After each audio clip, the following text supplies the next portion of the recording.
Alors, je ne sais pas si vous connaissez cette expérience d'avoir fait un vol long courrier. Pour moi, ça a été assez tardif dans ma vie de faire un voyage aux États-Unis et de découvrir cette joie de tout ce que vous avez à vivre sur votre écran interactif devant, et notamment d'avoir une vision, un moment d'ensemble de votre voyage, et d'avoir cette petite carte ou même ce planisphère, ce globe terrestre avec votre voyage que vous voyez. Vous avez votre avion, votre point de départ, votre point d'arrivée, voilà, votre trajet qui passe au-dessus de l'Atlantique et votre avion qui est là au milieu. Vous avez trois données un peu majeures sur lesquelles vous pouvez zoomer.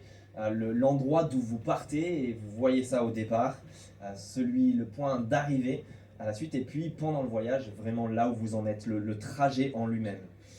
Je vous propose qu'on fasse la même chose avec ce livre de Daniel, qu'on prenne un peu de hauteur, un peu de recul, et on va faire un voyage, et on va regarder que ce livre de Daniel, en fait, nous propose un voyage dans l'histoire.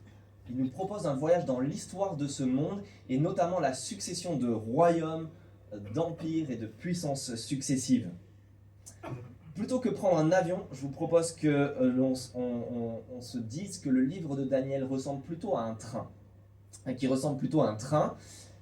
Et j'aimerais qu'on s'imagine un train. Pourquoi ? Et on va voir ces trois données, le point de départ, le point d'arrivée et le trajet en lui-même. Et on va voir que ça nous mène jusqu'à nous aujourd'hui, en 2026, et même au-delà. Et donc on va en apprendre des choses pour nous. Et donc on va se rendre compte qu'avec ce livre, qu'on est dans ce train, on est embarqué dans ce train, et qu'on a beaucoup de choses à apprendre de ce livre de Daniel.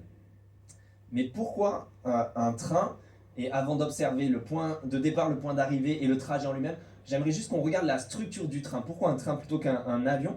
Parce que le livre de Daniel, si vous avez un petit peu de familiarité avec ce livre, vous savez peut-être qu'il ressemble à plusieurs égards à une succession de petits récits indépendants.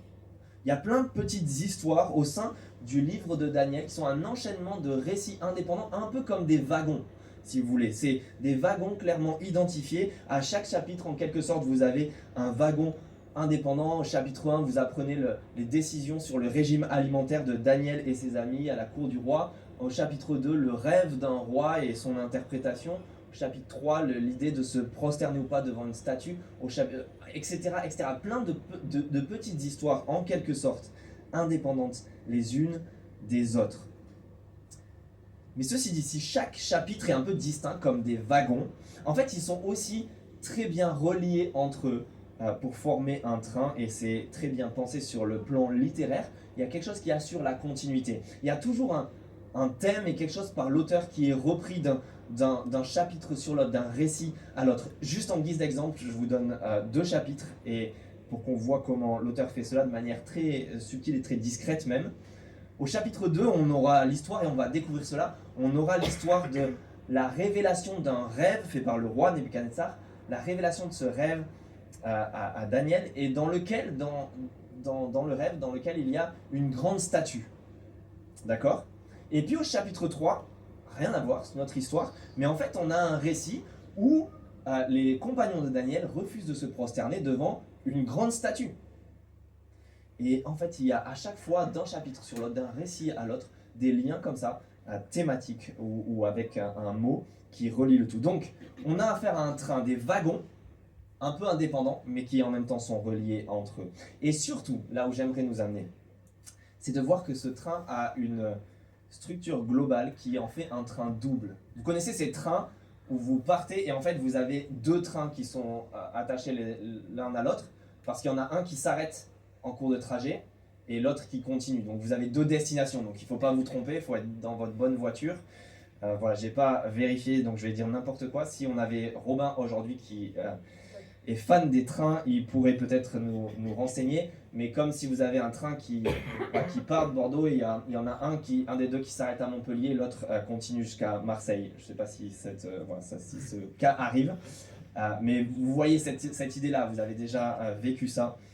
Deux trains avec deux destinations différentes. Et bien c'est exactement la même chose pour ce livre de Daniel, parce qu'il est composé de deux parties. C'est assez simple, il y a 12 chapitres, 12 chapitres divisés par 2. Je vous en ai mis, merci. Il y a des gens qui ont leurs maths qui sont encore là. Donc 6. 6 chapitres au début, 6 chapitres à la fin. Et en fait, ça se voit assez facilement parce que les 6 premiers chapitres, c'est des récits narratifs. Des histoires qui se passent au temps de Daniel et ses amis à la cour du roi de Babylone. Et puis les chapitres 7 à 12, c'est un autre style littéraire. Ce sont des chapitres qui sont composés, c'est des récits de vision concernant l'histoire future qui est donnée à Daniel et dans ce livre. Donc 2 parties, et je ne vais pas m'attarder sur cela, mais en réalité, juste pour le dire rapidement, en réalité, il y a 2 autres structures qui se superposent à celles-là, qui ont été composées par l'auteur de manière très, très belle et très forte, et qui renforcent le centre, et qui raccrochent en quelque sorte les 2 trains ensemble et les 2 moitiés ensemble. Pourquoi c'est important, j'y viens après. Mais si vous voulez, vous avez 2 autres structures qui se superposent. Une qui raccroche le chapitre 7, qui est dans la deuxième partie, je vous rappelle, qui raccroche le chapitre 7 à la première partie. En fait, c'est les chapitres 2 à 7. Le chapitre 1 est une introduction. Chapitres 2 à 7 sont une structure à part entière qui sont composées, écrits en araméen. Exceptionnel, tout l'Ancien Testament est écrit en hébreu. Et là, nous avons une partie qui est en araméen, la langue de l'époque, et donc une composition un peu indépendante à elle-même entre les chapitres 2 à 7. Donc ça se superpose, et ça fait que le chapitre 7 est raccroché en quelque sorte au premier train, à la première moitié. Et puis il y a une autre structure qui se superpose, qui est un parallélisme entre 2 parties, mais qui cette fois-ci raccroche le chapitre 6 avec la deuxième partie. Qu'est-ce que je veux dire par là? C'est qu'en fait, ces 2 structures qui se rajoutent sont comme des mousquetons, si vous voulez, où une des structures accroche la première moitié du train, et puis l'autre structure accroche la deuxième moitié du train. Et vous avez là au milieu quelque chose qui tient ensemble et qui est relié comme par un maillon, comme avec des maillons. Pourquoi je vous dis tout cela? C'est pour vous dire que c'est une composition en 2 parties dans ce livre, mais où les 2 parties sont extrêmement liées l'une à l'autre. Pourquoi est-ce que c'est important et pourquoi l'auteur veut faire ça? Parce que ces 2 parties vont ensemble. Elles ont le même trajet, on le verra. On part à chaque fois avec ce train, et les 2 parties du train, on part de l'histoire de Babylone. On part du contexte à Babylone. Et notre histoire part de là. Une première moitié s'arrête plus tôt. Les chapitres 1 à 6 vont depuis l'Empire babylonien jusqu'à l'Empire médo-perse, qui est venu après, avec Darius ou Cyrus. On le verra, et on s'arrête là à la première moitié. Mais on est sur les mêmes rails, et en partant de Babylone, la deuxième partie reprend l'histoire depuis Babylone, en passant par l'Empire médo-perse, et continue plus loin, et va plus loin, jusqu'aux empires qui ont succédé, mais en fait conduit le train jusque même dans l'éternité. Et c'est là qu'on est embarqué dans ce train, parce que ça nous concerne. Ça passe jusqu'à notre époque contemporaine, et ça va jusque même dans l'éternité. Je ne prends pas le temps, et on le verra en découvrant ce livre, de vous montrer tout ça dans Daniel, mais on le verra en cours de route. Et donc ce qu'il faut retenir avec ces 2 parties, c'est que tout est fait pour nous montrer que la première partie du livre de Daniel qu'on va découvrir ne concerne pas juste Daniel et ses amis sous l'empire babylonien et puis médo-perse, comme si ça ne nous concernait pas. Tout est fait dans la structure du livre pour montrer que la deuxième partie est calquée sur la première.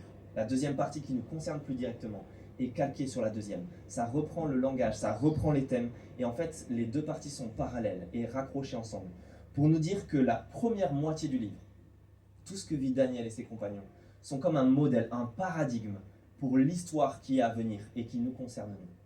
Tout ce qu'on va voir concernant Daniel et ses amis est un modèle et un paradigme pour la suite, pour ce qui a suivi l'empire même médo-perse jusqu'à nous aujourd'hui. Autrement dit, l'action de Dieu dans la première moitié du livre va se répéter dans la seconde moitié du livre, et ça va nous impacter directement. Tout cela, les amis, et on va voir maintenant nos trois choses principales, le point de départ, le point d'arrivée et le trajet en lui-même, et on va en retirer quelques éléments avant de parcourir ce livre dimanche après dimanche, petit à petit. Mais tout cela est pour nous montrer quelque chose et a quelque chose à nous dire aujourd'hui, à nous, à Bordeaux, en 2026, c'est la même chose que ce que Dieu disait et montrait à Daniel et à ses compagnons.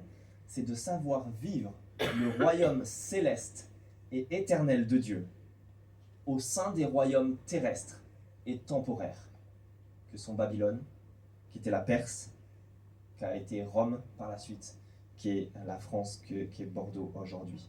Vivre le royaume céleste et éternel de Dieu au sein de nos royaumes terrestres et temporaires. Alors on regarde 3 petits éléments, notre point de départ, notre trajet et notre point d'arrivée.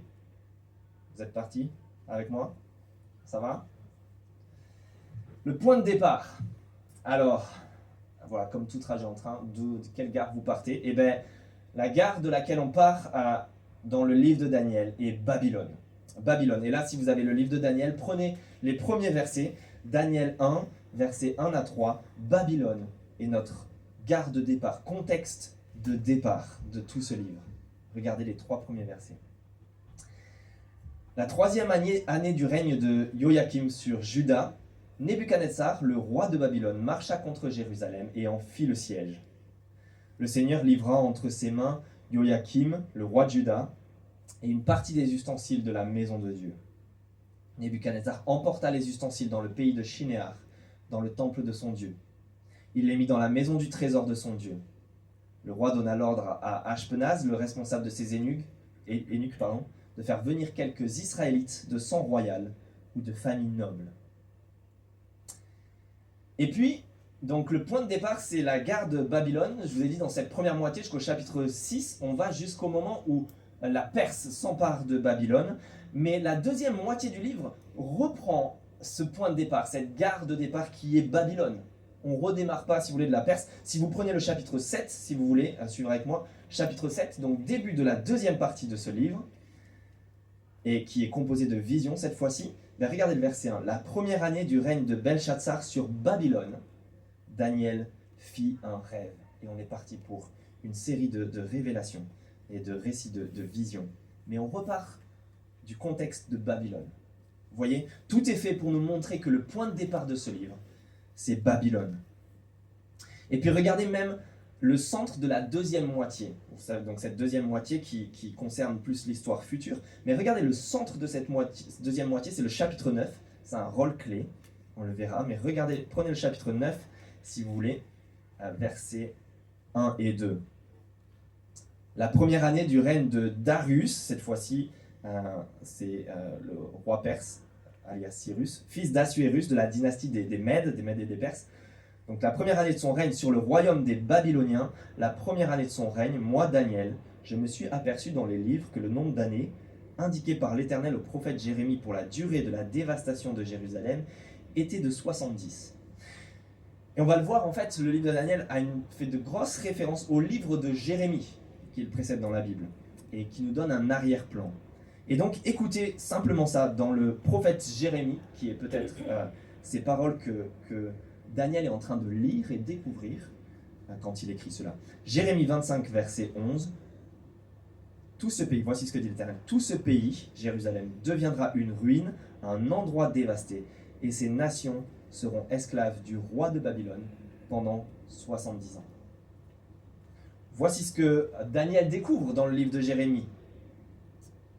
On doit être soumis au roi de Babylone pendant 70 ans.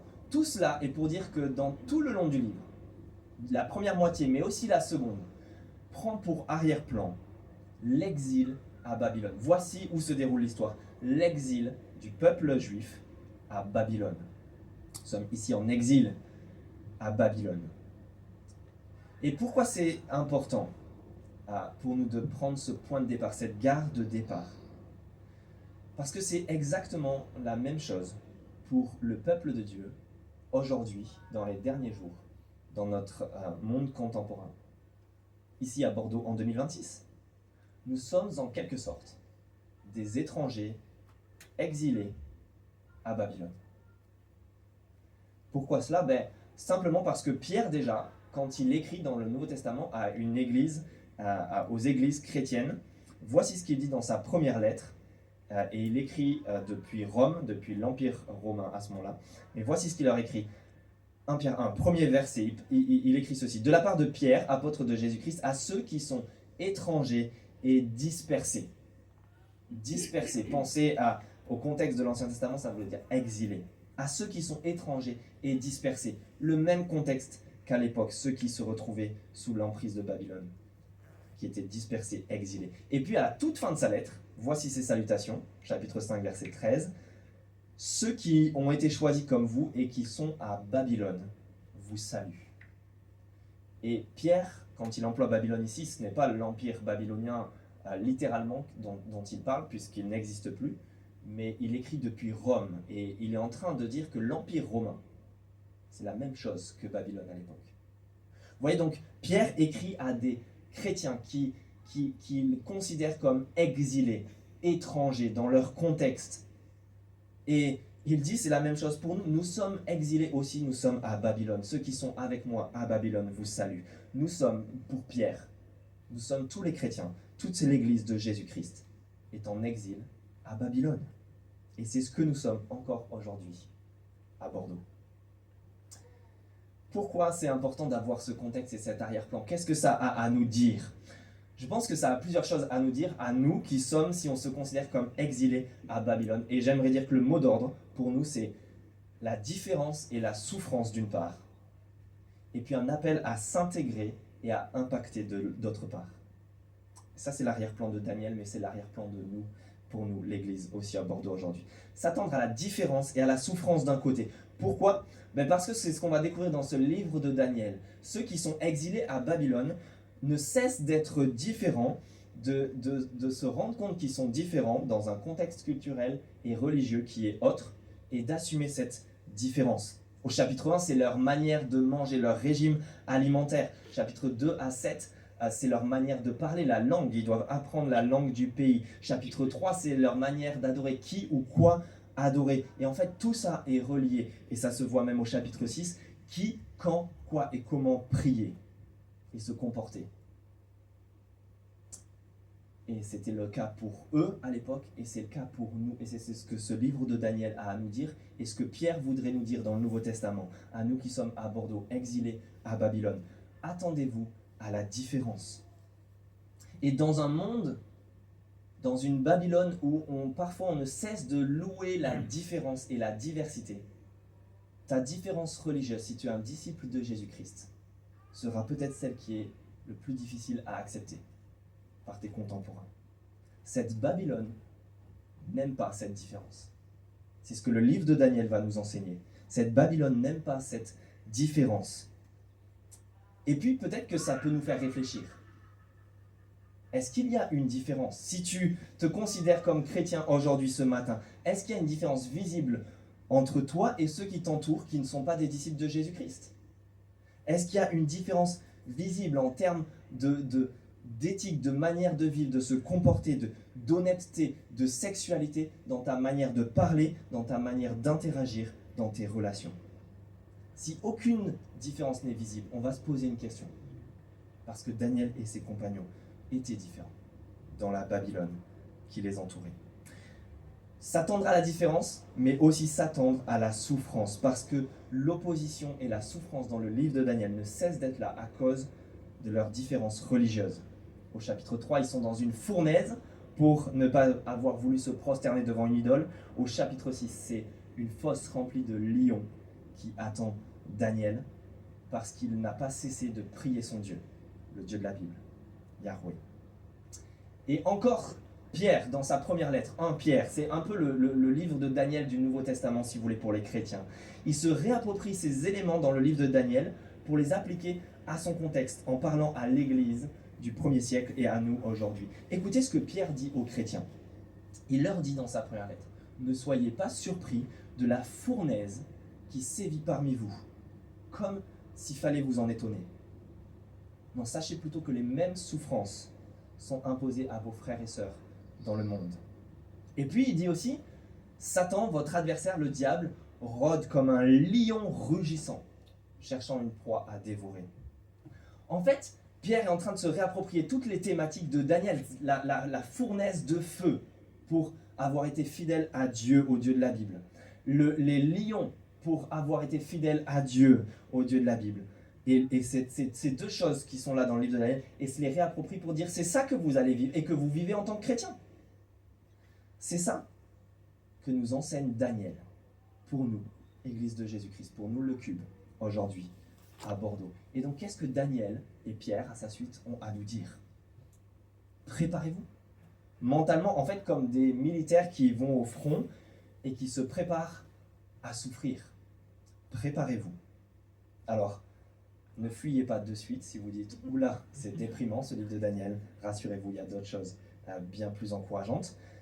Mais j'ai vu récemment un reportage qui parlait des jeunes militaires qui se sont engagés pour aller au front et qui disait qu'un grand nombre d'entre eux en fait s'arrêtaient, quittaient le front après s'être engagés parce qu'ils découvraient que c'était pas ce qu'on leur avait vendu. C'était pas le fun qu'on leur avait vendu, juste avec des armes et quelque chose où où peut-être on fait de la musculation et ça a l'air super. Non, c'est les morts, c'est la souffrance, c'est les explosions, c'est la torture, c'est les pertes humaines. Et Daniel nous y prépare. Daniel nous prépare pour qu'on nous vende pas quelque chose de faux. Il nous prépare à la différence et à la souffrance qui nous attend dans notre Babylone, dans notre Bordeaux. Dans l'histoire de l'Église, cela s'est confirmé. Ça ne s'est pas arrêté au 1er siècle. Ça a continué avec la marginalisation, la discrimination, la persécution même. Et encore aujourd'hui, le christianisme et les chrétiens sont de loin le peuple le plus persécuté, qui subit le plus opposition dans le monde, de tout temps et en tout lieu. Encore aujourd'hui.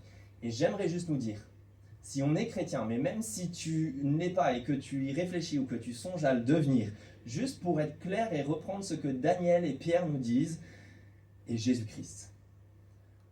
Le christianisme n'est pas une béquille pour ta vie.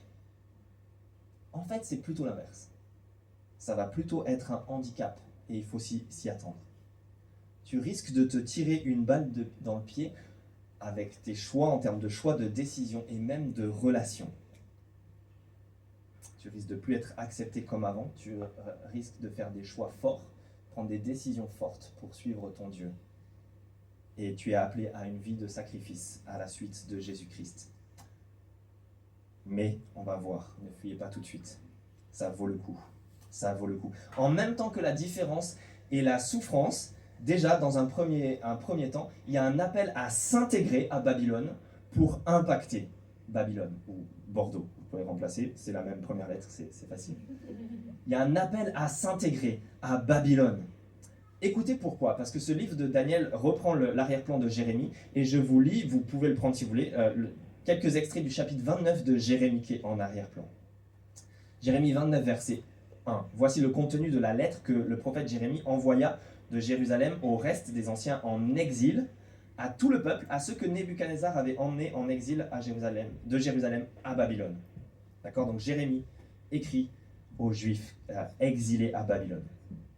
Versets 4 à 7. Voici ce que dit l'Éternel, le Maître de l'univers, le Dieu d'Israël, à tous les exilés que j'ai emmenés de Jérusalem à Babylone.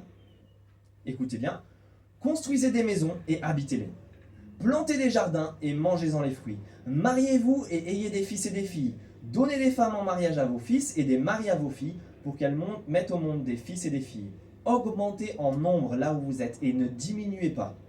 Recherchez le bien-être de la ville où je vous ai exilé et intercédez auprès de l'Éternel en sa faveur, parce que votre propre bien-être est lié au sien. Clairement, le plan de Dieu est que nous soyons là et que nous soyons exilés à Bordeaux. Et donc le plan de Dieu, la volonté, ce que Dieu attend de nous, c'est pas que nous soyons reclus et repliés sur nous-mêmes, vous l'avez entendu. En fait, c'est ce que vivent Daniel et ses amis dans tout ce livre. Ils sont en train de s'intégrer, ils apprennent la langue du pays, l'araméen, ils travaillent à la cour du roi parmi les plus hautes fonctions, ils reçoivent des noms babyloniens, des postes babyloniens, des vies babyloniennes. Ils s'intègrent à leur environnement et c'est excellent, c'est très bien.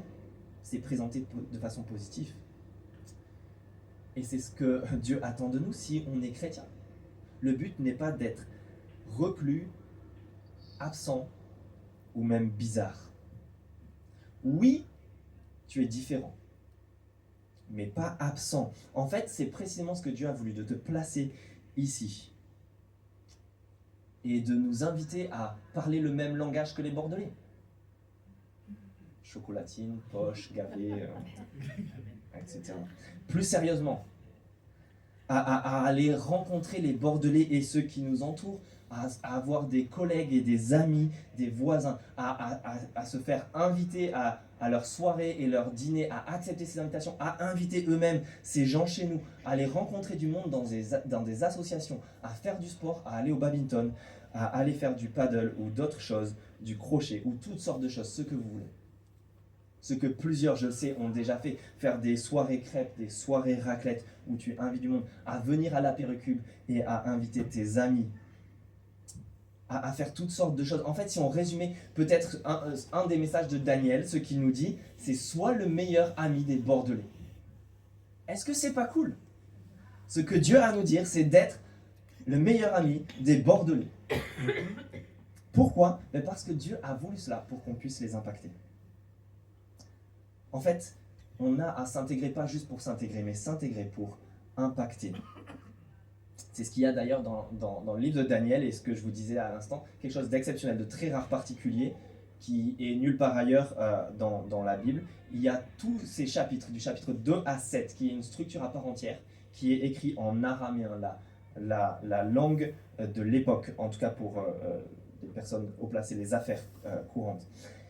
Et dans ce livre, on va voir que par plusieurs fois, Dieu est en train de se révéler aux nations païennes qui ne le connaissent absolument pas. Il parle directement à des rois, à Babylone, il parle à tout le peuple, il le parle à la Perse, il parle à Cyrus. En fait, c'est ce que Dieu fait même dans la Bible, dans le livre de Daniel, en ayant ce livre et une partie de ce livre qui est écrit dans leur propre langue. Dieu veut se faire connaître à eux. Et donc, si tu n'es pas encore chrétien ce matin, bienvenue. Dieu t'adresse directement la parole. Il veut que tu le comprennes. Il veut que tu l'entendes. Il veut te parler. Et puis ce refrain revient. On a lu ces deux passages tout à l'heure au début de notre rencontre. Après l'intervention visible, manifeste de Dieu, aux yeux de tous, il y a cette proclamation faite par le roi de Babylone, puis le roi perse par la suite, qui proclame dans tout l'empire comment le Dieu de Daniel est le vrai Dieu et celui qui domine. Dieu veut se faire connaître. Le but n'est pas juste de nous intégrer pour rien. Ce n'est pas même pas de nous assimiler religieusement, mais transformer Babylone qui nous entoure sur le plan religieux. Dieu veut se révéler encore aujourd'hui à nos contemporains. Il veut qu'on ne soit pas des thermomètres sur le plan de la foi, mais des thermostats qui sont en train de révéler ce Dieu à ceux qui nous entourent. Ce qui s'est produit à toutes sortes d'époques dans l'histoire de l'Église. Et pour reprendre ce thème de la Bible, même dans la langue des contemporains du peuple, c'est ce qui s'est passé au moment de la Réforme. Les protestants, sous Luther, ont traduit les Bibles du latin en langue vernaculaire, la langue du peuple, pour que n'importe quelle personne puisse entendre Dieu lui parler. Ce que William Tyndale, ensuite au XVIe siècle, disait lorsqu'il a traduit la Bible en anglais, le père de la Bible en anglais en quelque sorte. Voici une citation de sa part. « Je défie le pape et toutes ses lois, et si Dieu me prête vie, je ferai qu'en Angleterre, le garçon qui pousse la charrue connaisse l'écriture mieux que le pape lui-même. » Et c'est ce qui s'est passé. Pourquoi? Parce que Dieu a choisi son peuple pour être un vecteur de son intervention, de sa grâce, de la possibilité de transformation et de sa révélation. On peut aujourd'hui être le vecteur par lequel Dieu va impacter Bordeaux qui nous entoure et va se révéler aux Bordelais qui ne le connaissent pas. Alors s'il vous plaît, ce que Daniel a à nous dire, c'est de ne pas nous cacher. C'est de ne pas nous taire, mais de faire de ce Dieu notre plus grande fierté. Et que 2026 soit l'année de la fierté de notre Dieu. Que ce soit en te faisant baptiser sur ta profession de foi si tu es disciple de Jésus-Christ et que tu ne l'as pas encore fait. Que ce soit en utilisant les réseaux si tu y es pour parler de ce que tu connais et même parler de cette église. Plusieurs personnes en fait sont venues dans cette église en l'entendant et peut-être pour la première fois en découvrant juste des posts d'Adriana de son église. J'aimerais nous encourager à saisir les opportunités lorsqu'on nous demande ce qu'on a fait le week-end. De dire j'ai adoré. T'as adoré quoi? Je vous promets des questions. Ou d'assumer, de dire, si on vous propose de sortir le jeudi soir, de dire que vous mettez la priorité sur le G-Cube. On va forcément vous demander ce que c'est. Bref, saisissez toutes sortes d'opportunités. Soyez fiers de ce Dieu. C'est ce que le livre de Daniel nous invite à faire pour impacter les bordelais qui nous entourent. Ça, c'est le point de départ. Et on va aller plus vite sur les autres. Et surtout le troisième, je vous rassure, ce sera une simple conclusion. Mais le trajet maintenant. Le trajet. Le voyage ne s'arrête pas là. Il n'y a pas simplement ce point de départ qui est Babylone, mais notre trajet. Quel est le trajet, le voyage que nous propose le livre de Daniel? Il s'agit d'un nouvel exode. Là, vous allez dire, oula, Kézako, ça a l'air bien compliqué. Qui dit exil, et je vais essayer de vous donner un tips que je reprends de Will, l'autre responsable et pasteur de cette église, lui-même l'a repris d'autres, mais qui dit, pour retenir un peu tout le schéma de la Bible en entier, qui dit exil, dit exode. Et toute la Bible est résumée avec ces deux choses que sont l'exil et l'exode, qui sont deux trajets aller-retour en quelque sorte. C'est le schéma de toute la Bible, un aller-retour qui est fait d'exil et d'exode. C'est constant. Et c'est un exil et un exode sont des allers-retours entre Éden, d'une part, le jardin d'Éden, vous vous souvenez au tout début de la Bible, et Babel, ou Babylone, si vous voulez, c'est la même chose, la tour de Babel. Vous connaissez ces deux choses, donc le jardin d'Éden, la tour de Babel, et entre les deux, sans cesse des exils et des exodes. Pourquoi? L'humanité, vous et moi, avons été créés pour vivre en Éden, dans le paradis de Dieu, dans le jardin de délices. À cause du péché de la rébellion, nous avons été exilés, chassés de ce jardin-là. Et jusqu'à ce qu'au tout début de la Bible, on découvre que toutes les nations, en fait, se retrouvent comme exilées, loin de Dieu, à Babel, où ils construisent une tour. Et ça, c'est Genèse 11. Et à ce moment-là, juste après Genèse 12, Dieu appelle, on avait découvert ça dans le livre de la Genèse, Dieu appelle un homme et sa famille, Abraham, à quitter ce pays, quitter son pays, sa famille, et va aller là où Dieu lui montrerait. Abraham et sa descendance, à savoir Jacob, qui s'appellera Israël, et les 12 tribus qui le suivent, et donc ce peuple, ce nouveau peuple, se retrouve à un moment donné oppressé sous le pharaon, le roi de Babylone, qui incarne le serpent ancien qui était déjà dans le jardin.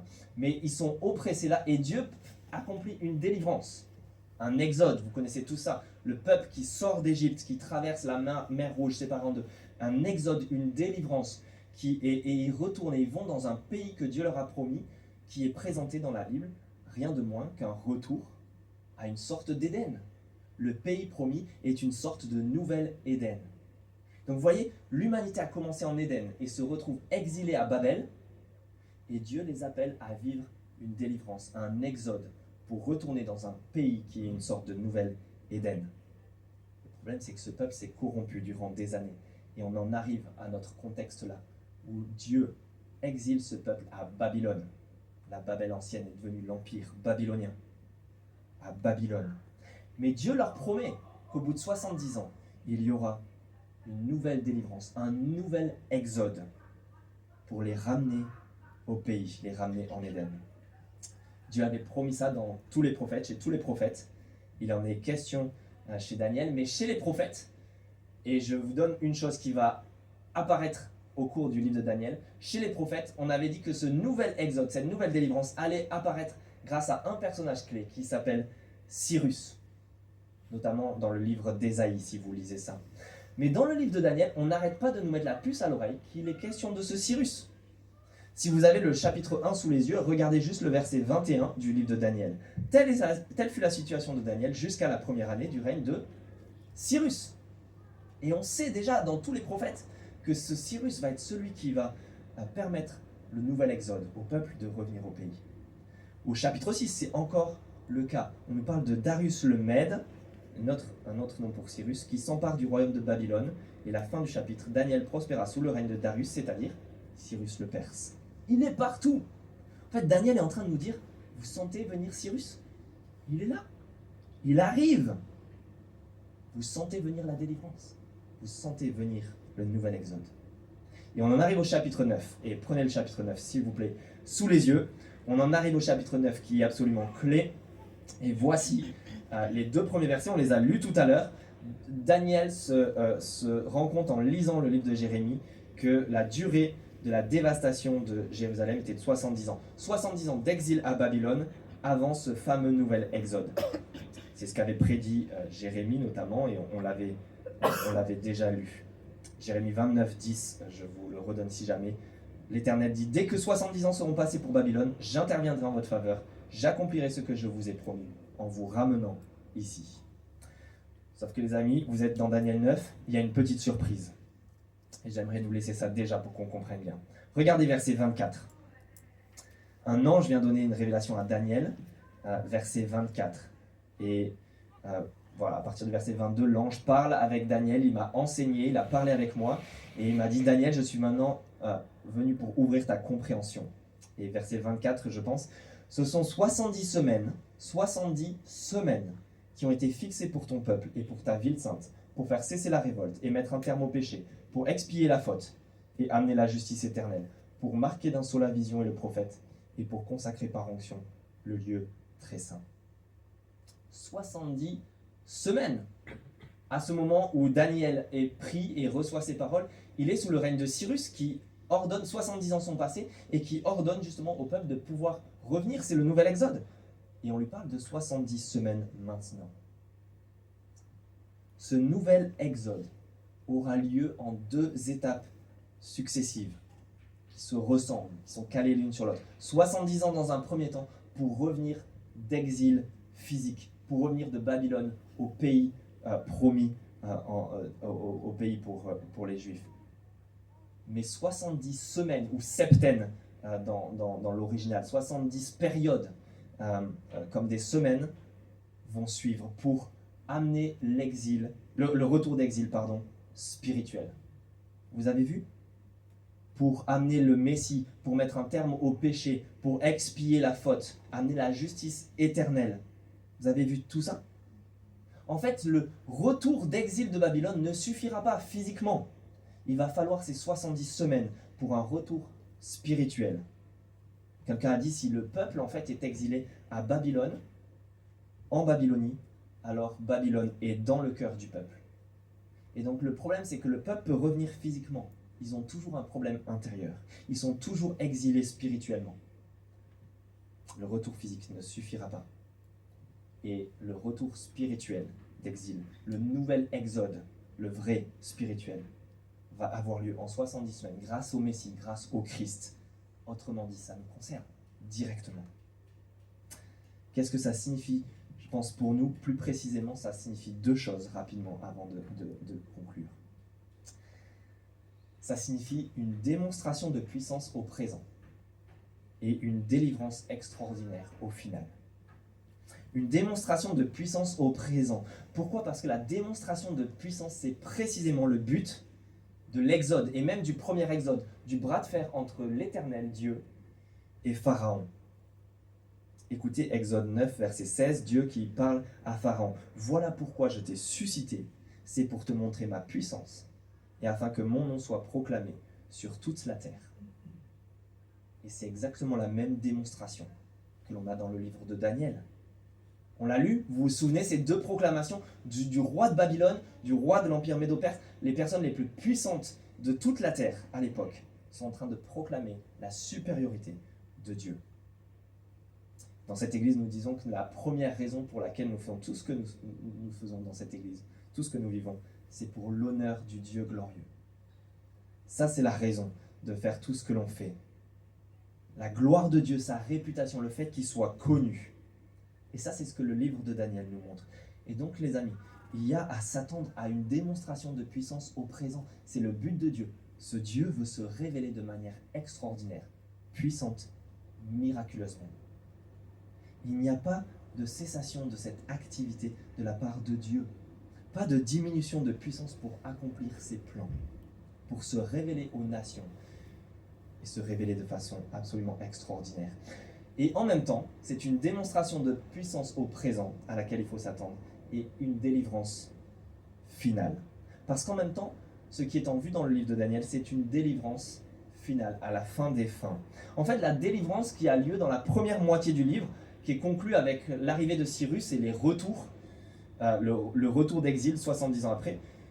En fait, cette première moitié, elle donne le modèle pour une délivrance finale qui aura lieu en 70 semaines, ce nouvel exode spirituel, et cela grâce à la fin à l'établissement d'un royaume éternel, à l'établissement définitif de ce royaume de Dieu, grâce au Messie, celui qui est déjà venu, Jésus-Christ, inaugurer ce royaume éternel, mais qui doit venir une seconde fois, qui doit revenir pour l'établir de manière ferme et définitive. Et c'est là que veut nous amener le livre de Daniel. Ce que l'on attend dans l'Église par le retour de Jésus-Christ. Alors les amis, j'aimerais ce matin, s'il vous plaît, vous convertir et me convertir à une chose, à ce retour de Jésus-Christ. Parfois, même si l'on est chrétien, on a besoin d'être converti à d'autres choses. Il y a des chrétiens qui ont besoin d'être convertis à l'Église, par exemple. Il y a des chrétiens qui ne se rendent pas compte, qui pensent que l'Église ne sert à rien. Et donc, ils ont peut-être besoin d'être convertis à l'Église, que ça fait partie du plan de Dieu. C'est un exemple, mais c'est pour dire que je pense la majorité des chrétiens, au jour d'aujourd'hui, moi le premier, nous avons besoin de nous convertir ou de nous reconvertir au fait que Jésus-Christ revient. Je pense qu'on vit de plus en plus, les chrétiens en France et en Occident et aujourd'hui, la vie chrétienne comme si elle concernait juste ici et maintenant. Notre vie chrétienne, c'est ici et maintenant, c'est très court terme, c'est très matériel et c'est très temporaire. Et le livre de Daniel va nous inviter à relever la tête à nouveau et à fixer les regards sur l'éternité, sur ce moment tant attendu du retour du grand roi, Jésus-Christ. Alors j'aimerais nous poser 3 questions pour se demander à quel point on est converti à cela. À quel point est-ce qu'on attend ce retour? À quel point on s'y prépare? Et à quel point on y voit une récompense? J'aimerais vous poser ces 3 questions. À quel point vous l'attendez? À quel point vous y préparez? À quel point vous y voyez une récompense? Parce que si on y croit, alors ça change absolument tout. Si tu es persuadé que quelqu'un vient d'un moment à l'autre, tu es prêt à le recevoir. Et si tu es persuadé qu'une récompense incroyable, faramineuse t'attend, tu es prêt à tous les sacrifices.